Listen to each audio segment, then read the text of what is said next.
I known, I would have said something. She was texting me constantly trying to get me to endorse him, and I knew this woman's some crazy come to town.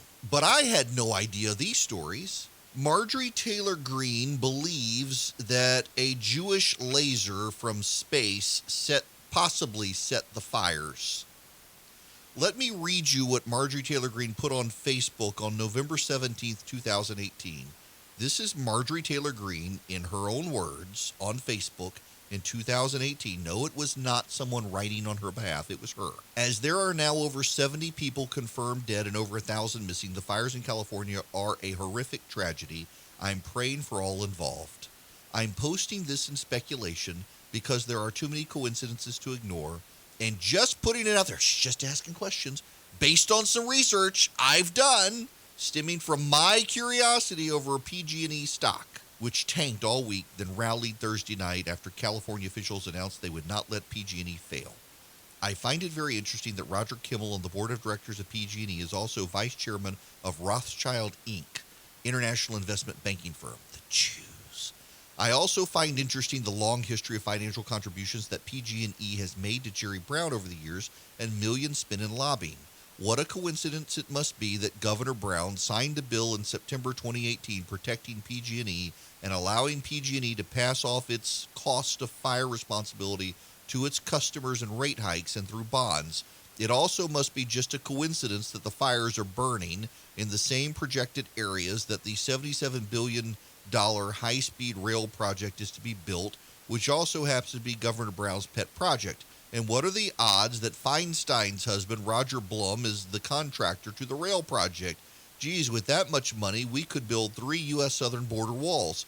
Then, oddly, there are all these people who have said they saw what looked like lasers or blue beams of light causing the fires, and pictures and videos. I don't know anything about that, but I do find it really curious.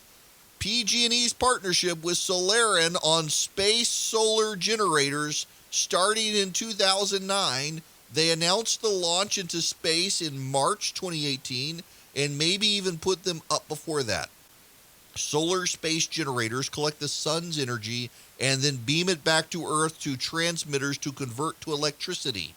The idea is clean energy to replace coal and oil. If they are beaming the sun's energy back to Earth, I'm sure they wouldn't ever miss a transmitter receiving station, right? I mean, mistakes are never made when anything new is invented. What would that look like anyway? A laser beam or light beam coming to Earth, I guess. Could that cause a fire? I don't know. I hope not. It wouldn't look so good for PG&E, Rothschild Inc., Solarin, or Jerry Brown, who sure does seem fond of PG&E.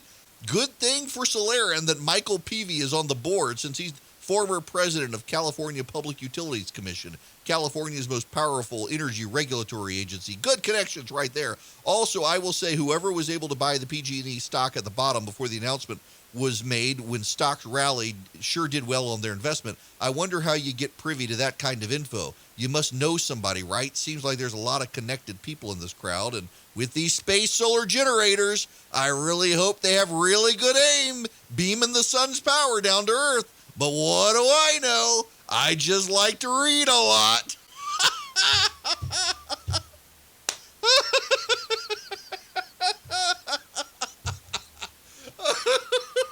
Wow.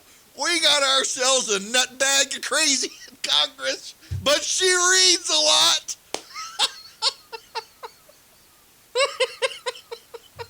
I'm sorry. This is the first time I've actually read through the whole post. This woman's nuts. What do I know? I just read a whole lot. I'm just asking questions like the devil in the Garden of Eden. Did God really say that? So, just so you know, there aren't giant, secretly Jewish laser beams. I mean, I feel like I've got to tell you guys, it's not really true. I don't know. She may read a lot, but she's reading crazy. I mean, she's reading the bat entrails strewn through the blood of insanity.